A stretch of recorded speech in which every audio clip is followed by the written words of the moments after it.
ഇവര് കേരളത്തില് രണ്ടായിട്ട് കിടന്ന് അടി കൂടുന്നുണ്ടെങ്കിലും കേന്ദ്രത്തിൽ ഇവരൊന്നാണ് അല്ലെ. ഇന്ത്യ സഖ്യം ലോകം കണ്ടതിൽ വെച്ചിട്ട് ഇത്രയും വലിയൊരു ഉഡായിപ്പ് സഖ്യം ഞാൻ കണ്ടിട്ടില്ല സത്യം പറഞ്ഞു. അതായത് ആ സഖ്യത്തിന് കേന്ദ്ര ഭരണം കിട്ടുകയാണെങ്കിൽ ഓരോ മാസം ഓരോ പ്രധാനമന്ത്രിമാരെ വെച്ച് നമുക്ക് ഉണ്ടാവും എന്നുള്ളതാണ്. അത്രയ്ക്ക് തമ്മിലടിയാണ്. 2024 ലോക്സഭാ തെരഞ്ഞെടുപ്പ് നോക്കിക്കഴിഞ്ഞാൽ ശശി തരൂറിനെതിരെ മത്സരിച്ചത് തിരുവനന്തപുരത്ത് പന്ന്യൻ രവീന്ദ്രനാണ്. പന്ന്യൻ രവീന്ദ്രനൊക്കെ ആര് വോട്ട് ചെയ്യും എന്ന് ആലോചിച്ച് കഴിഞ്ഞാൽ നിങ്ങൾക്ക് ഇതിലെ രാഷ്ട്രീയ തന്ത്രം മനസ്സിലാവും. SDPയുടെ ഒരു സ്ഥാനാർത്ഥി മത്സരിക്കാൻ വേണ്ടി നോമിനേഷൻ കൊടുത്തിട്ട് അദ്ദേഹത്തെ കൊണ്ട് അത് പിൻവലിപ്പിച്ചു. എന്തുകൊണ്ടാണെന്ന് അറിയാമോ?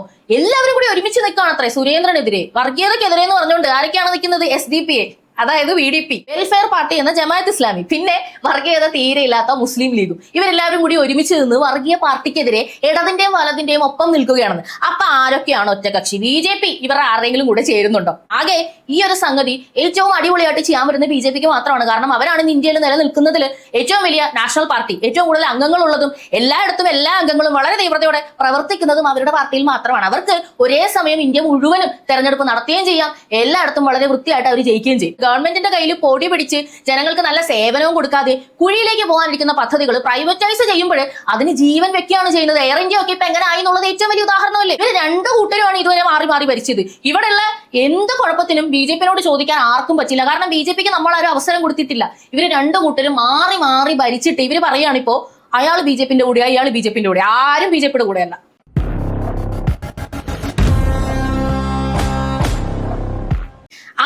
ആരുടെ ബീറ്റിംഗ്? ഇലക്ഷന്റെ ഭാഗമായിട്ട് കേരളത്തിൽ നടക്കുന്ന ഒരു ചൂട് പിടിച്ച ചർച്ച ഇപ്പോൾ അതാണ്.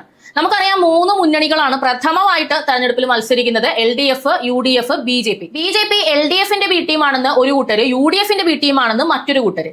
എന്നാൽ യാഥാർത്ഥ്യം എന്താണ്? നമുക്ക് ഇതുവരെയും നമ്മളെ ഭരിച്ചിരുന്ന ഇടതും വലതും ഒന്നാണോ രണ്ടാണോ എന്ന് നോക്കിയാൽ തന്നെ ഇതിന്റെ യാഥാർത്ഥ്യം വ്യക്തമാകും എന്നുള്ളതാണ്. ഞാൻ ഈ വീഡിയോയിലൂടെ ചെയ്യുന്നത് അതിന്റെ ഒരു വിശദമായ വിശകലനമാണ്. അപ്പൊ നമുക്ക് വിഷയത്തിലേക്ക് പോകാം. ആദ്യമായിട്ട് നമ്മൾ മനസ്സിലാക്കേണ്ട ഒരു സംഗതി, ഇവര് കേരളത്തിൽ രണ്ടായിട്ട് കിടന്ന് അടി കൂടുന്നുണ്ടെങ്കിലും കേന്ദ്രത്തിൽ ഇവരൊന്നാണ് അല്ലെ. ഇന്ത്യ സഖ്യം ലോകം കണ്ടതിൽ വെച്ചിട്ട് ഇത്രയും വലിയൊരു ഉഡായിപ്പ് സഖ്യം ഞാൻ കണ്ടിട്ടില്ല സത്യം പറഞ്ഞു. അതായത് ആ സഖ്യത്തിന് കേന്ദ്ര ഭരണം കിട്ടുകയാണെങ്കിൽ ഓരോ മാസം ഓരോ പ്രധാനമന്ത്രിമാരെ വെച്ച് നമുക്ക് ഉണ്ടാവും എന്നുള്ളതാണ്. അത്രയ്ക്ക് തമ്മിലടിയാണ്. ഒരു തരത്തിലും ഒറ്റയ്ക്ക് പിടിച്ചു നിൽക്കാൻ പറ്റുന്നില്ല BJPയുടെ മുമ്പിൽ എന്നതുകൊണ്ട് മാത്രമാണ് ഇവരൊക്കെ സഖ്യമായിട്ട് തുടരുന്നത്. ലോക്സഭാ ഇലക്ഷൻ ഒക്കെ നോക്കാം. നമുക്കറിയാം രാഹുൽ ഗാന്ധിക്കെതിരെ ആനി രാജേനെ ഇവർ CPIയുടെ ഭാഗമായിട്ട് മത്സരിപ്പിച്ചു. അപ്പൊ നമ്മൾ ചോദിച്ചു, നിങ്ങൾ എന്ത് വൃത്തികേടാണ് ഈ കാണിക്കുന്നത്? പക്ഷേ ദുർബലനായ ഒരു സ്ഥാനാർത്ഥിയെ നിർത്തി പ്രബലനായ ഒരു സ്ഥാനാർത്ഥിക്ക് വോട്ട് നേടിക്കൊടുക്കുക എന്നൊരു തന്ത്രമാണ് ഈ രണ്ട് മുന്നണികളും അന്ന് പയറ്റിയത്. ഇവര് ആദ്യമായിട്ടൊന്നുമല്ല ഇത് ചെയ്യുന്നത്. തദ്ദേശ തെരഞ്ഞെടുപ്പിലും ലോക്സഭാ തെരഞ്ഞെടുപ്പിലും നിയമസഭാ തെരഞ്ഞെടുപ്പിലും എല്ലായിടത്തും BJPയെ തോൽപ്പിക്കാൻ എന്ന് പരസ്യമായി പറഞ്ഞുകൊണ്ട് വരെ ഇവര് ഒരുമിച്ച് നിന്നിട്ടുണ്ട്. അപ്പൊ സത്യത്തിൽ LDFും UDFും അല്ലേ B ടീമും A ടീമും ആയിട്ടൊക്കെ പ്രവർത്തിക്കുന്നത്? BJPയെ, ഒരു നാഷണൽ പാർട്ടിയെ എങ്ങനെയാണ് ഇവർക്ക് ഇതിലേക്ക് സഖ്യം ചേർക്കാൻ വേണ്ടി സാധിക്കുന്നത്? ഞാൻ പറയുന്നത് നുണയാണെന്ന് തോന്നുന്നുണ്ടോ? ഞാൻ തെളിവുകൾ പറയാം. 2025 തെരഞ്ഞെടുപ്പിൽ അയിരൂർ പഞ്ചായത്തില് BJP ഒറ്റ കക്ഷിയായിട്ട് ഭരണം പിടിക്കും എന്നൊരവസ്ഥയായപ്പോഴത്തേക്ക് LDFും UDFും കൂടി ഒരുമിച്ച് നിന്നിട്ട് BJPനെ തോപ്പിച്ചു. അതുപോലെ തന്നെ തിരുവണ്ടൂർ പഞ്ചായത്ത് ആലപ്പുഴയില് 2020 ഇതുപോലെ തന്നെ NDA ഭരണം പിടിക്കുന്നതായ സമയത്ത് CPMനെ UDF സപ്പോർട്ട് ചെയ്തു. അങ്ങനെ CPM ഭരണം പിടിച്ചു. അപ്പൊ ഇവിടെ ആരാണ് ഒറ്റ കക്ഷിയായിട്ട് BJPക്ക് എതിരെ നിന്നത്? അവരല്ലേ ഒന്നായിട്ടിരിക്കുന്നത്. 2024 ലോക്സഭാ തെരഞ്ഞെടുപ്പ് നോക്കിക്കഴിഞ്ഞാൽ ശശി തരൂറിനെതിരെ മത്സരിച്ചത് തിരുവനന്തപുരത്ത് പന്ന്യൻ രവീന്ദ്രനാണ്. പന്ന്യൻ രവീന്ദ്രനൊക്കെ ആര് വോട്ട് ചെയ്യും എന്ന് ആലോചിച്ച് കഴിഞ്ഞാൽ നിങ്ങൾക്ക് ഇതിലെ രാഷ്ട്രീയ തന്ത്രം മനസ്സിലാകും. അതായത് ദുർബലനായ ഒരാളെ പേരിന് വേണ്ടി മാത്രം നിർത്തിയിട്ട് BJPനെ തോൽപ്പിക്കുക മെയിൻ ആയിട്ടുള്ള ഒരു ലക്ഷ്യം എന്ന് പറയുന്നത് അതാണ്. അപ്പൊ സത്യത്തിൽ LDFും UDFും ഒന്നല്ലേ. ഇനി മഞ്ചേശ്വരത്തെ 2016ലെയും 2021ലെയും തെരഞ്ഞെടുപ്പ് നോക്കിക്കഴിഞ്ഞാൽ K സുരേന്ദ്രൻ അവിടെ പരാജയപ്പെടുന്നത് ചില്ലറ വോട്ടുകൾക്കായി 89 വോട്ട്, അതുപോലെ 745 വോട്ട്. അപ്പൊ ഇതെങ്ങനെയാണ് ഇത്രയും ചെറിയ വോട്ടുകൾക്ക് പരാജയപ്പെട്ടതെന്ന് വെച്ച് കഴിഞ്ഞാൽ ഇതുപോലെ വോട്ട് മറിച്ചതാണ്. അങ്ങനെ മനഃപൂർവ്വം സുരേന്ദ്രനെ പരാജയപ്പെടുത്തുക എന്ന കാര്യത്തിൽ അവരന്ന് ഉറച്ചു നിന്നു. ഇപ്പൊ മഞ്ചേശ്വരത്ത് നമ്മൾ അത് തന്നെയാണ് കാണുന്നത്. SDPയുടെ ഒരു സ്ഥാനാർത്ഥി മത്സരിക്കാൻ വേണ്ടി നോമിനേഷൻ കൊടുത്തിട്ട് അദ്ദേഹത്തെ കൊണ്ട് അത് പിൻവലിപ്പിച്ചു. എന്തുകൊണ്ടാണെന്ന് അറിയാമോ? എല്ലാവരും കൂടി ഒരുമിച്ച് നിൽക്കുകയാണ് അത്രേ സുരേന്ദ്രനെതിരെ. വർഗീയതക്കെതിരെ എന്ന് പറഞ്ഞുകൊണ്ട് ആരൊക്കെയാണ് നിൽക്കുന്നത്? SDPA, അതായത് VDP, വെൽഫെയർ പാർട്ടി എന്ന ജമാഅത്ത് ഇസ്ലാമി, പിന്നെ വർഗീയത തീരെ ഇല്ലാത്ത മുസ്ലിം ലീഗും. ഇവരെല്ലാവരും കൂടി ഒരുമിച്ച് നിന്ന് വർഗീയ പാർട്ടിക്കെതിരെ ഇടതിന്റെയും വലതിന്റെയും ഒപ്പം നിൽക്കുകയാണെന്ന്. അപ്പൊ ആരൊക്കെയാണ് ഒറ്റകക്ഷി? BJP ഇവർ ആരെങ്കിലും കൂടെ ചേരുന്നുണ്ടോ? ഇനി വിവാദപരമായിട്ടുള്ള ചില വിഷയങ്ങൾ നോക്കുക. അവിടെ എല്ലാം LDFും UDFും ഒന്നാണെന്ന് നിങ്ങൾക്ക് കാണാൻ കഴിയും. അതിലൊന്നാണ് NRC വരുന്നതിനോട് ഇവർക്ക് രണ്ടുപേർക്കും ഭയങ്കരമായിട്ടുള്ള എതിർപ്പാണ്. ഇവിടെ ഒരു പൗരത്വ രജിസ്റ്റർ വരാനേ പാടില്ല. എന്നാണ് പറയുന്നത്. അതുപോലെ തന്നെ പൗരത്വ ഭേദഗതി നിയമം CAA അതിനോട് ഭയങ്കരമായിട്ടുള്ള എതിർപ്പാണ്. ഇവിടെ അത് വേണ്ട, അത് മുസ്ലിങ്ങളെ മാറ്റി നിർത്തുന്ന ഒരു സംഗതിയാണ്. ഏത് മുസ്ലിങ്ങളെ? ഈ മറ്റു രാജ്യങ്ങളിൽ വരുന്ന മുസ്ലിങ്ങളെ.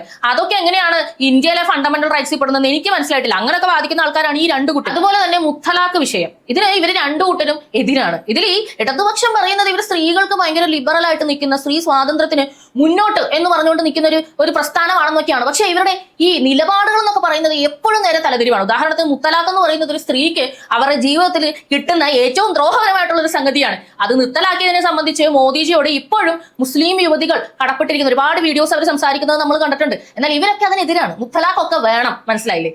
അതിന് ഒന്നിച്ചു നിൽക്കുന്ന ഇവരല്ലേ ഒന്നിച്ചു നിൽക്കുന്ന ടീം? LDF-ഉം UDF-ഉം ഒന്നല്ലേ? ഇനി അയോധ്യ രാമക്ഷേത്രത്തിന്റെ കാര്യം നോക്കാം. ഈ കോൺഗ്രസ് എന്നു മുതലാണ് അയോധ്യ രാമക്ഷേത്രത്തിന് എതിരായത്? അല്ലെന്നുണ്ടെങ്കിൽ ഭയങ്കര ഹിന്ദുത്വ വിരോധികളായതെന്ന് എനിക്ക് മനസ്സിലായിട്ടില്ല. പലപ്പോഴും ഈ രാഹുൽ ഗാന്ധി ഈ ക്ഷേത്രത്തിലൊക്കെ നടന്നിങ്ങനെ വോട്ട് ചോദിക്കാൻ വേണ്ടി അല്ലെങ്കിൽ വോട്ട് കിട്ടാൻ വേണ്ടിയിട്ട് നാടകങ്ങളൊക്കെ കളിക്കുന്നത് ഞാൻ കണ്ടിട്ടുണ്ട്. അതുപോലെ ഈ ഗോവധ നിരോധനമായിട്ടൊക്കെ ബന്ധപ്പെട്ട് എല്ലാ സ്റ്റേറ്റുകളിലും ഓൾമോസ്റ്റ് 1-2 സ്ഥലങ്ങളിൽ BJP ഗോവധ നിരോധനം നടപ്പിലാക്കിയിട്ടുള്ളൂ. ബാക്കി എല്ലാം നടപ്പിലാക്കിയത് കോൺഗ്രസ് ആണ്. അവർ ഇത് പറഞ്ഞാണ് ഹിന്ദുക്കളോട് നിങ്ങളുടെ വിശ്വാസത്തിനൊപ്പം നിൽക്കാം, ഭാരതീയ സംസ്കാരത്തിനൊപ്പം നിൽക്കാം എന്ന് പറഞ്ഞാണ് ഇത്ര നാളും ഭരിച്ചത്. എന്നാൽ ഇപ്പോൾ അവരതെല്ലാം നേരെ തിരിഞ്ഞിട്ട് അയോധ്യ രാമക്ഷേത്രം എന്ന് പറയുന്ന ഒരു സംഗതി മുസ്ലിങ്ങൾക്ക് ഭയങ്കര എതിരാണ്. രാമനൊക്കെ ഇവിടെ ജനിച്ചിട്ടുണ്ടാവും, രാമൻ ദൈവമൊക്കെ ആവും, എന്നാലും നമ്മൾ അതൊന്നും മൈൻഡ് ചെയ്യാൻ പാടില്ല എന്ന നിലപാടാണ് ഇവർക്ക് രണ്ടു കൂട്ടർക്കും. BJP ഇതിലൊന്നും പേടില്ല, അത് നിങ്ങൾക്ക് അറിയാമല്ലോ. അതുപോലെ ഒരു രാജ്യം ഒരു തെരഞ്ഞെടുപ്പ് എന്ന് പറയുന്ന ഒരു സംഗതി ഈ രണ്ടു കൂട്ടരും കണ്ണും പൂട്ടി എതിർക്കും. LDF എതിർക്കുന്നത് എന്തുകൊണ്ടാണെന്ന് വെച്ച് കഴിഞ്ഞാൽ അവർ ഈ മൂലയ്ക്ക് മാത്രം നിലനിൽക്കുന്ന ഒരു പ്രസ്ഥാനമാണ്. രാജ്യം മുഴുവനും തെരഞ്ഞെടുപ്പ് വന്നാൽ എവിടെയെങ്കിലുമൊക്കെ CPI-ലോ CPM-ലോ ഒക്കെ ഉള്ള ആൾക്കാരെ ജയിപ്പിക്കണം എന്നുണ്ടെങ്കിൽ പാടാണ്. കാരണം ഇവിടെ നിന്ന് പ്രവർത്തകർ പോയിട്ട് വേണം അവിടെ പ്രവർത്തിക്കാൻ. അവിടെ നിന്നും പ്രവർത്തകരൊന്നുമില്ല, എല്ലാവരും അടിച്ചോടിച്ചു കഴിഞ്ഞ് പല ആളുകളും പൊറോട്ട അടിക്കാനൊക്കെ നിൽക്കുക. അങ്ങനെ ഒരു സിറ്റുവേഷൻ ആയതുകൊണ്ട് LDF-ന് ഒരു രാജ്യം ഒരു തെരഞ്ഞെടുപ്പ് എന്ന് പറഞ്ഞാൽ അത് പറ്റത്തില്ല. ഒരു സമയത്ത് ഒരു സ്ഥലത്ത് ഫോക്കസ് ചെയ്യാനേ അവർക്ക് ആളുകളുള്ളൂ. ഇനി കോൺഗ്രസിന്റെ കാര്യം എന്താണെന്ന് വെച്ച് കഴിഞ്ഞാൽ ഒരു സ്ഥലത്ത് ഒരു തെരഞ്ഞെടുപ്പ് നടന്ന് അവിടെ കൊണ്ടുവന്ന് കുറെ ഫണ്ടൊക്കെ മറിച്ച് അവിടെ നിന്ന് എന്തെങ്കിലും ഒക്കെ നേടിയേച്ച് വേണം അടുത്ത സ്ഥലത്ത് തെരഞ്ഞെടുപ്പ് നടത്താൻ. മൊത്തമായിട്ട് ഒരു രാജ്യം ഒരു തെരഞ്ഞെടുപ്പ് എന്ന് പറഞ്ഞ് ടോട്ടൽ എല്ലായിടത്തും ഇലക്ഷൻ വന്നു കഴിഞ്ഞാൽ അവര് പെട്ടുപോകും. അവരുടെ കയ്യിൽ കാശെന്ന് പറയുന്ന സാധനമില്ല. എല്ലാം ഈ അഴിമതി കേസുകളൊക്കെ പെട്ട് പല ഫണ്ടുകളും ഫ്രീസ് ആയിട്ട് കിടക്കുക. അത് കൂടാതെ കുറെ ഈ പറയുന്ന പോപ്പുലർ ഫണ്ടുകാരെയൊക്കെ കൂട്ടിച്ചോടുകൂടി ടോട്ടലി ഫണ്ട് തകർന്നിരിക്കുന്ന ഒരു അവസ്ഥയാണ്. അപ്പൊ അവരെ സംബന്ധിച്ച് രാജ്യം മുഴുവൻ ഒറ്റ സമയത്ത് തെരഞ്ഞെടുപ്പ് എന്ന് പറഞ്ഞാൽ അവര് തോക്കും, അവര് ജയിക്കില്ല. കാരണം എന്താണെന്ന് വെച്ചാൽ അവർക്ക് ആ രീതിയിൽ ഏകോപിപ്പിക്കാനായിട്ടുള്ള ഫണ്ടും ഇല്ല, ആൾക്കാരും ഇല്ല. ഈ പറഞ്ഞ പോലെ അവിടെ നിന്ന് ഇവിടെ നിന്നൊക്കെ പോകണം. ആകെ ഈ ഒരു സംഗതി ഏറ്റവും അടിപൊളിയായിട്ട് ചെയ്യാൻ പറ്റുന്ന BJP-ക്ക് മാത്രമാണ്. കാരണം അവരാണ് ഇന്ത്യയിൽ നിലനിൽക്കുന്നതിൽ ഏറ്റവും വലിയ നാഷണൽ പാർട്ടി, ഏറ്റവും കൂടുതൽ അംഗങ്ങളുള്ളതും എല്ലായിടത്തും എല്ലാ അംഗങ്ങളും വളരെ തീവ്രതയോടെ പ്രവർത്തിക്കുന്നതും അവരുടെ പാർട്ടിയിൽ മാത്രമാണ്. അവർക്ക് ഒരേ സമയം ഇന്ത്യ മുഴുവനും തെരഞ്ഞെടുപ്പ് നടത്തുകയും ചെയ്യാം, എല്ലായിടത്തും വളരെ വൃത്തിയായിട്ട് അവർ ജയിക്കുകയും ചെയ്യും. ശരിക്കും പറഞ്ഞാൽ ആ ഒരു സംഗതി നടപ്പിൽ വന്നു കഴിഞ്ഞാൽ അത് നമ്മുടെ രാജ്യത്തിന് ഭയങ്കരമായിട്ടുള്ള നേട്ടമാണ് ഉണ്ടാക്കി തരുന്നത്, സാമ്പത്തികമായിട്ടും സമയപരമായിട്ടും ഒക്കെ. നിങ്ങളൊന്ന് ആലോചിച്ച് നോക്കിക്കേ.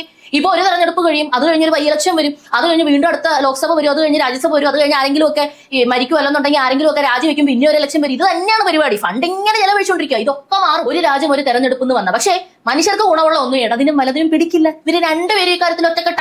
അപ്പൊ ആരുടെ വീട്ടിൽ? അതുപോലെ തന്നെ ഏകീകൃത സിവിൽ കോഡ്, അതിനും ഇവര് രണ്ടു കൂട്ടരും എതിരാണ്. ഏകീകൃത സിവിൽ കോഡ് എന്ന് പറഞ്ഞാൽ എന്താണ് സംഭവം? നമുക്കറിയാം, ഇപ്പോ നമ്മുടെ നിയമങ്ങളെല്ലാം മതപരമായിട്ട് ഭിന്നിച്ചു നിൽക്കുകയാണ്. ക്രിസ്ത്യൻ പിന്തുടർച്ചാവകാശ നിയമം, മുസ്ലിം പിന്തുടർച്ചാവകാശ നിയമം, അങ്ങനെയൊക്കെയാണ് നടക്കുന്നത്. അതുപോലെ Hindu marriage act, Muslim marriage act, Christian marriage act, ഇതിലൊന്നും പെടാത്തവർക്ക് സ്പെഷ്യൽ മാരേജ് ആക്ട്. എന്നാൽ ഏകീകൃത സിവിൽ കോഡാണ് വരുന്നുണ്ടെങ്കിൽ ഈ മതമൊക്കെ അങ്ങോട്ട് എടുത്ത് മാറ്റിയിട്ട് ഒരു മനുഷ്യന് ഒരൊറ്റ നിയമം എന്ന രീതിയിലേക്ക് കാര്യങ്ങളെല്ലാം മാറും. മതപരമായിട്ടുള്ള വിവേചനങ്ങൾ മാറുന്ന സമയത്ത് തുല്യനീതി എന്ന രീതിയിലാവും. അതുപോലെ ജെൻഡർലി വരുന്ന ഇഷ്യൂസും വരെ മാറി. ഇപ്പൊ നമുക്കറിയാം, സ്ത്രീകൾക്ക് കുറച്ച് കാഷ്വാലിറ്റി കാണിക്കുന്നു, സ്ത്രീകളോട് ഒരു അനുഭാവപൂർവ്വമായിട്ടുള്ള ഒരു നിയമമാണ് ഉണ്ടാക്കി വെച്ചിരിക്കുന്നതെന്നാണ് പരക്കെ പറയുന്നത്. പക്ഷെ കുറച്ചും കൂടി ജനറൽ ന്യൂട്രൽ ആയിട്ടുള്ള നിയമങ്ങൾ വരാനും ഒക്കെ ഈ ഒരു ബില്ല് വന്നു കഴിഞ്ഞാൽ നടക്കും. പക്ഷെ ഇവര് സമ്മതിക്കില്ല. ഇവർ സമ്മതിക്കാത്ത കാര്യം എന്താണെന്ന് അറിയാമോ? കാരണം മുസ്ലിം സമുദായവുമായിട്ട് ബന്ധപ്പെട്ട് ഒരുപാട് ഫണ്ടമെന്റൽ റൈറ്റ്സ് കൂടുതലുണ്ട് ഇവർക്ക് നിയമപരമായിട്ട്, മുസ്ലിം സമുദായത്തിന്. ഈ ഏകീകൃത സിവിൽ കോഡ് വന്നു കഴിഞ്ഞാൽ അതൊക്കെ അങ്ങ് എടുത്ത് മാറ്റപ്പെടും. ഒന്നിലധികം വിവാഹം കഴിക്കാം എന്ന് പറയുന്ന പ്രത്യേക ക്ലോസ് ഉൾപ്പെടെ.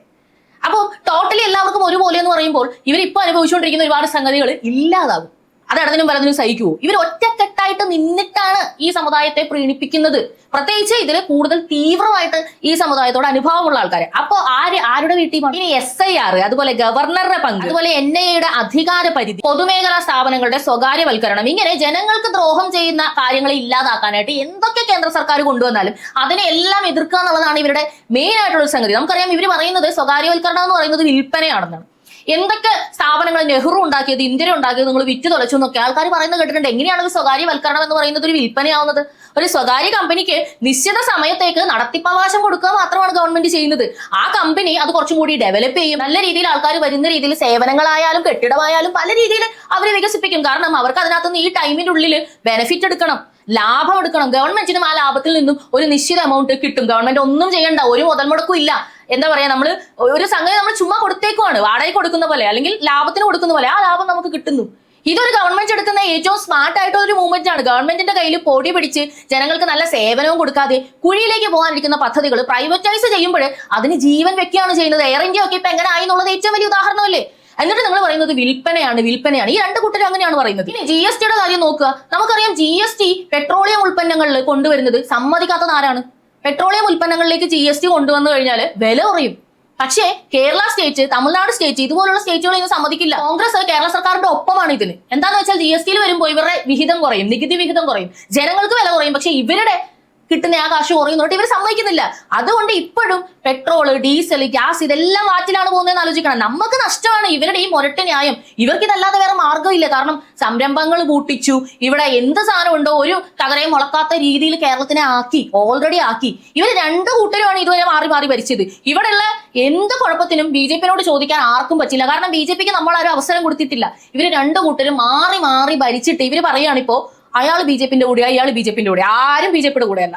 അത് എന്തുകൊണ്ടാണ് കൃത്യമായി പറയുന്നതെന്ന് വെച്ചാൽ ഇവരെ ഒന്നും കൂടെ ചേർക്കാനായിട്ട് BJP നിൽക്കുന്നത് എനിക്ക് തോന്നുന്നില്ല. അതുകൊണ്ടാണ്. കാരണം ഇവർ അത്രയും ഹീനമായിട്ട് ജനങ്ങൾക്ക് എതിരെ പ്രവർത്തിക്കുന്നതാണ്. ജനങ്ങൾക്ക് എന്തൊക്കെ സംഗതികൾ ജനങ്ങൾക്ക് ഒപ്പമുണ്ടോ അതൊന്നും അവർക്ക് വേണ്ട. തീവ്രവാദികളെ തഴുകുന്നത്, പാലസ്തീൻ റാലികളൊക്കെ ഇവിടെ നടത്തി ജനങ്ങളെ ബുദ്ധിമുട്ടിച്ച് നമ്മളെ ഇത് ഏത് രീതിയിലാണ് ബാധിക്കുന്നത്? അല്ലെങ്കിൽ നമ്മൾ ഇവിടെ ഒരു റാലി നടത്തിയത് കൊണ്ടും അതുപോലെ ഈ വത്തക്ക ബാഗും കൊണ്ട് നടന്നതുകൊണ്ടും എന്ത് മാറ്റമാണ് ഇവിടെ ഉണ്ടായത്? എത്ര വർഷമായിട്ട് പാലസ്തീനിൽ ഈ പ്രശ്നങ്ങൾ നടക്കുന്നു. എന്നാൽ പാലസ്തീനിൽ ഒരു പ്രശ്നമില്ലാത്ത ഏരിയ എന്ന് പറഞ്ഞിട്ട് ഡെയിലി നമുക്ക് വീഡിയോസ് വരുന്നുണ്ട്. അവർ നമ്മളെക്കാട്ടി അടിപൊളിയായിട്ട് ലൈഫ് ആസ്വദിക്കുന്നത്. കാരണം പല പല രാജ്യങ്ങളിലായിട്ട് നല്ല രീതിയിൽ ക്യാഷ് പോകുന്നുണ്ട് ഇവർ യുദ്ധത്തിലാണെന്നും പറഞ്ഞുകൊണ്ട്. ഡെയിലി അവിടെ കുട്ടികൾ ജനിക്കുന്നുണ്ട്, ജനിക്കാതെ കുട്ടികൾ മരിക്കില്ലല്ലോ. അപ്പൊ എന്താണ് യാഥാർത്ഥ്യത്തിൽ സംഭവിക്കുന്നത്? ഈ മുതലെടുപ്പ് എങ്ങോട്ടാണ് പോകുന്നത്? ഈ രണ്ട് കൂട്ടര് ഒന്നിച്ച് നിന്നുകൊണ്ട് ഏത് രീതിയിലാണ് നമ്മുടെ നാടിനെ എത്തിച്ചിരിക്കുന്നത്? ഇപ്പൊ BJP-യെ ഒതുക്കാൻ, വർഗീയ ശക്തികളെ ഒതുക്കാൻ എന്നും പറഞ്ഞുകൊണ്ട് മുസ്ലിം ലീഗിനെ, അതേപോലെ വെൽഫെയർ പാർട്ടി എന്ന് പറഞ്ഞുകൊണ്ട് ജമാഅത്ത് ഇസ്ലാമിനെ, PDP-നെ, മദനിന്റെ പാർട്ടി, SDPI, ഇവരുടെ ഒക്കെ സപ്പോർട്ട് ഇടതും വലതും വാങ്ങാണ്.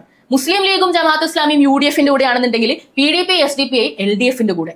BJP എതിർക്കാന്നുള്ളതാണ് അത്രേ ഉദ്ദേശം. ഞാൻ ചോദിക്കട്ടെ ജനങ്ങളെ, BJP ആണോ സത്യത്തിൽ ഇവിടെ നിങ്ങൾക്ക് വലിയൊരു ഭീഷണിയായിട്ട് വരാൻ പോകുന്നത്? ഇന്നിപ്പോ ഇറാനും അമേരിക്കയും തമ്മിലുള്ള ഒരു വലിയ വിഷയം നടക്കുന്നത് എന്തുകൊണ്ടാണ്? ഇസ്ലാമിക അധിനിവേശം. അവര് 2026 ബാക്കിലേക്കാണ് പോയിക്കൊണ്ടിരിക്കുന്നത്. ജനങ്ങളെ ജീവിക്കാൻ സമ്മതിക്കുകയില്ല. യൂറോപ്പിലെ ഓരോ സ്ഥലങ്ങളും കയ്യേറിയതിന് ശേഷം അവിടെ നടക്കുന്ന സംഗതികളാണ്. നിങ്ങൾ ഇൻസ്റ്റാഗ്രാം മാത്രം നോക്കിയാൽ മതി. ജർമ്മനി, ഓസ്ട്രേലിയ, ലണ്ടൻ ഒന്നും ഇപ്പൊ പഴയ ലണ്ടൻ അല്ല, പാരീസ് ഒന്നും നിങ്ങൾക്ക് കാണാനും സാധിക്കില്ല. ആ രീതിയിൽ ആ സ്ഥലങ്ങളൊക്കെ നശിപ്പിക്കപ്പെട്ട് കഴിഞ്ഞു. താക്കോലാണ് കൊടുക്കാൻ പോകുന്നത് ഇവർക്ക് വോട്ട് ചെയ്യുകയാണെങ്കിൽ. ഇനിയും വലിയൊരു ഭീഷണിക്ക് മുന്നിൽ ആകെ ഒരു ഹോപ്പ് എന്ന് പറയുന്നത് BJP ആണ്. കാരണം RSS ഉള്ളിടത്താണ് ഇസ്ലാമിക തീവ്രവാദം വേര് പിടിക്കാതെ, ക്ലച്ച് പിടിക്കാതെ പോയിട്ടുള്ളൂ. നേപ്പാളിലൊക്കെ ഇപ്പൊ RSS പുതുതായിട്ട് ഉണ്ടാക്കുവാണ് ഇതിനോട് എതിരിട്ട് നിൽക്കാനായിട്ട്.